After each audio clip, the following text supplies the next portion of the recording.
There are some places on Earth that seem beyond hope, like the earthquake-ravaged island of Haiti. After the worst disaster of modern times, I was expecting to find a nation consumed only by grief and despair. But instead, I've returned with a story of love, survival, and all the best things about humanity. And it's a proud Australian story about Steve and Debbie Rasmussen, a remarkable couple from Ballarat. They adopted 3 children from Haiti, Rebecca, Tim and Jonas, then watched them grow into fine young Australians with accents as broad as a nullarbor. But the bonds with Haiti always held fast. When the earthquake struck, the Rasmussens had to act. So began an emotional journey to help the relief operation and a search for someone very special indeed.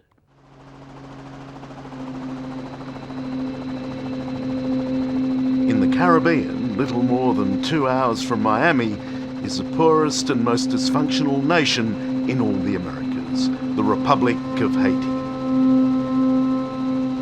That such a place should be afflicted by a devastating earthquake and the greatest humanitarian crisis of modern times, well, the phrase cruelly unfair doesn't begin to qualify it. Our hearts go out, and into this apocalypse comes a most unusual Australian family from Ballarat. It's unbelievable. 3 out of 4 buildings is just rubble. Look at that. It virtually looks upside down. Australia, people would never recover. Some people would never recover or change their lives. Here, different story. They see devastation all the time. This is just another big chapter of the story of Haiti. Yeah.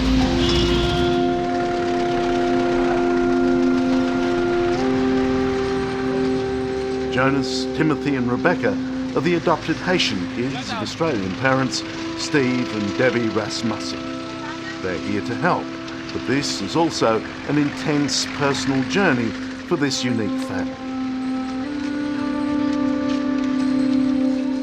Why do you two care so much when, until now, the rest of the world hasn't? I think the bond, of course, has been through adopting our children, and that's put our focus on Haiti. Before we adopted our children, we didn't know anything about Haiti. But once you've been here and once you see that need, you can't turn away and do anything, or we certainly couldn't. Other people may be able to, but we couldn't. We couldn't walk away with our children and not put back into the country.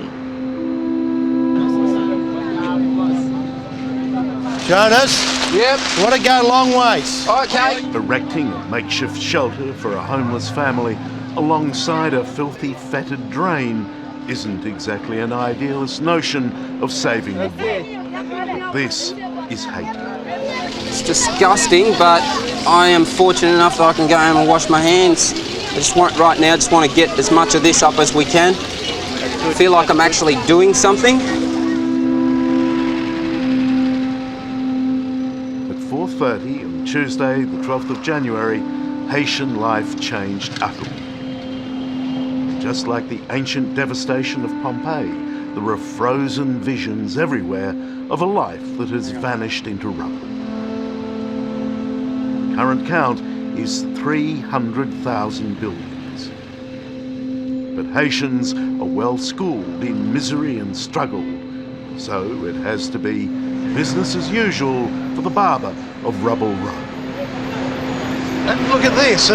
This is extraordinary. In the wreckage and the rubble, Yep. the barber has started again. Yeah. Bonjour, monsieur. Bonjour, So- monsieur. You wouldn't think you'd worry about appearance, would you? No. When everything else is laid waste. Well, life must go on, Charlie. It has to go on. These people have to make an income to support their families. And there are no handouts in this society. It's every man for himself. Absolutely. Nothing for free here. Absolutely nothing. No social security, no infrastructure, nothing.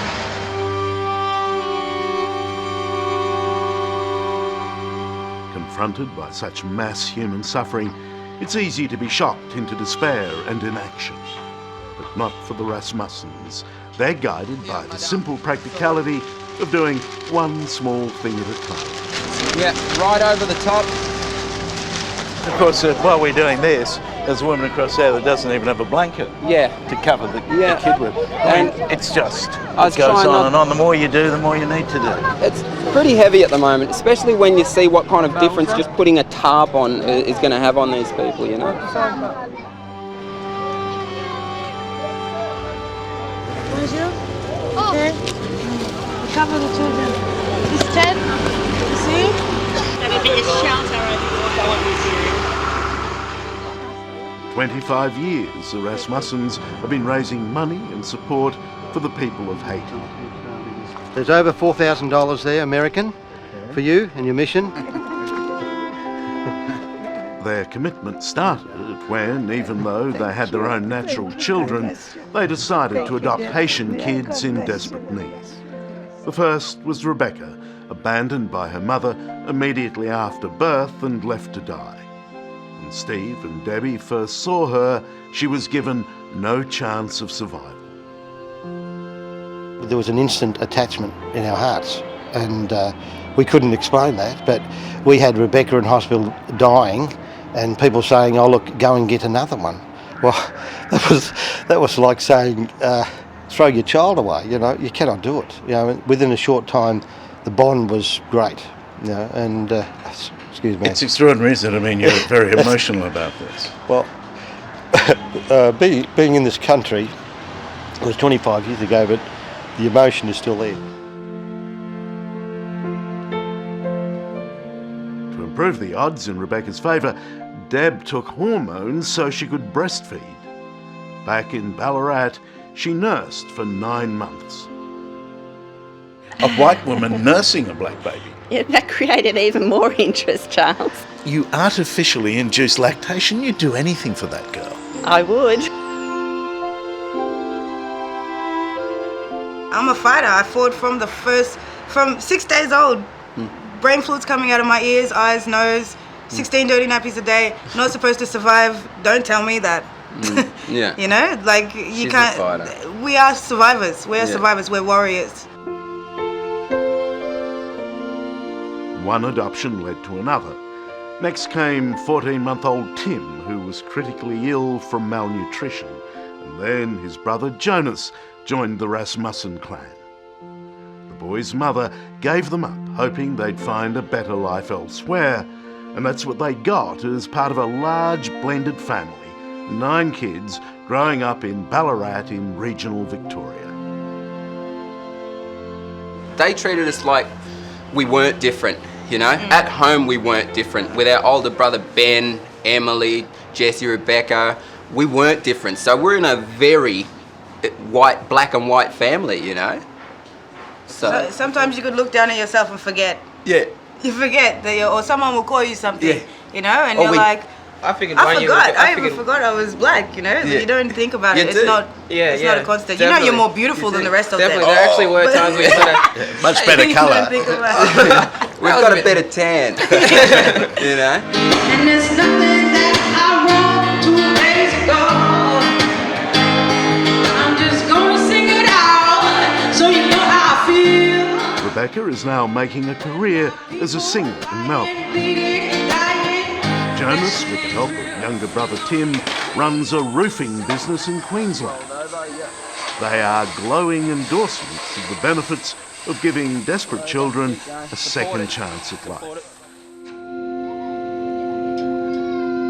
Today in Haiti, there are now more than 500,000 orphans. This is heartbreaking. You can understand the impulse of anyone who sees this to want to save kids like little Amberly. She's about 2.5, we think. We know that she's an orphan. We know that when she gets better, to commit her to the hell just outside the walls of this hospital compound is almost unthinkable. It really is very tempting to grab a kid like this and take it back to Australia and give it a life.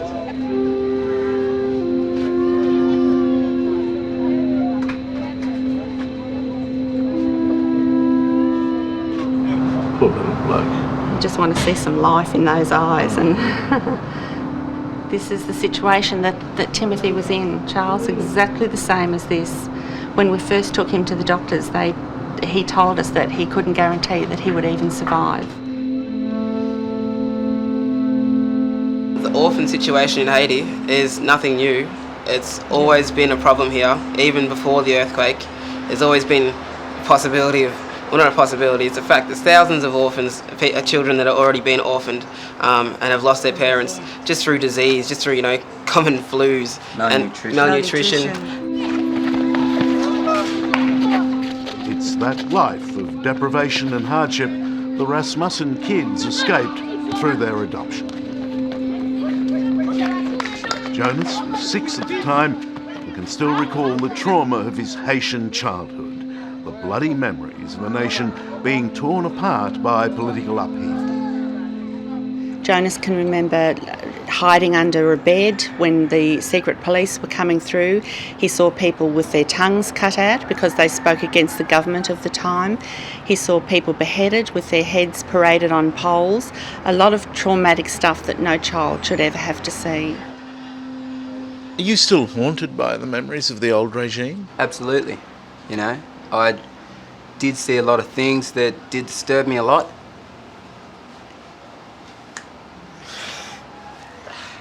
So it's very hard. Sorry, I don't want to make it difficult to, but it does illustrate the difficulty. I think it's just, I get very emotional when I think about my mum, for instance, my birth mother. It's just something I can't help. It's been more than 20 years since Jonas and Tim's Haitian birth mother made the heartbreaking decision to give up her boys. To tell you the truth, the closer I'm getting to see her, the sicker I'm starting to feel in my stomach a little, so it's... Been waiting a long time, so... They've only met her once since the adoption, and after the earthquake have been anxious to see her again. Today, they've come to a mountain village where many fled to escape the disaster. And they see their mother, Mary Lucy, the years melt away.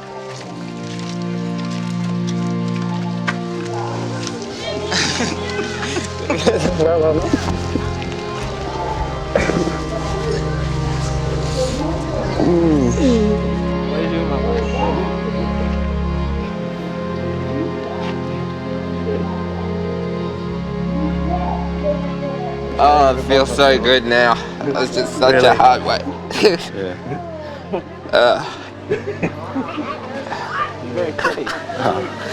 It's great. It's good. It's fantastic. I know, I couldn't wait any longer. Yeah, I'm so glad. Just let it out, mate. Yeah, I know. You look very beautiful. Yes, and we have same smile. Yeah, and same ears.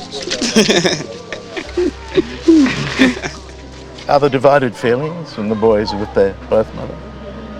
Yes, there are divided feelings, yes, but it's very, I'm so happy for them. They've come the complete circle and I'm really happy that they're back with their mum, and that's all as an adoptive parent that you could ask for, that we can all be together. You love these kids to pieces. Absolutely. And to see those tears of joy, yep. It must be a great joy to you. I love their mum too.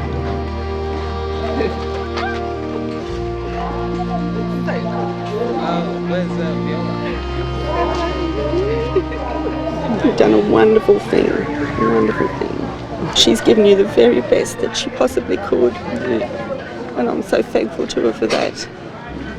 Couldn't have done it without the support crew there, you know that. Yeah. Well, we're in it together, aren't we? Yeah. In it together. Yeah.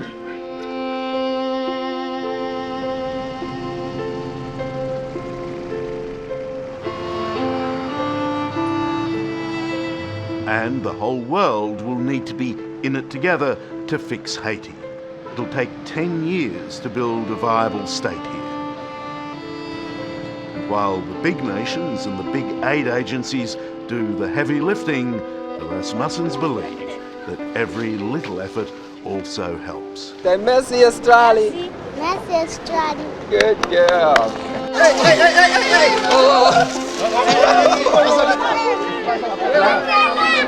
During their 5 days in Haiti, the family handed over lots of toys and helped erect makeshift shelters wherever they could. But perhaps their greatest contribution was organising sponsorship for 50 Haitian children. A gift they know from personal experience can make all the difference. You must feel very close to these kids. Definitely. These kids are me. You know, they're me without the chance that I had. So I feel very close to them. Yeah. What's the best we can do for Haiti's children? Sponsor them into the Spartan comforts of a third world life? Or risk the trauma of relocation and offer them the limitless opportunities of the West? That's the dilemma. That's the big question. And who better to answer it than this man? Any support's a good thing, but I think we don't want to take too many of them away and lose who we are as Haitians either, you know. I could never say it's a bad thing, because for us to be able to get taken away and come back and be able to help out is an honour, you know. Yeah, you couldn't guarantee in every case you'd have this happy reunification. I honestly think that is 1 in a million.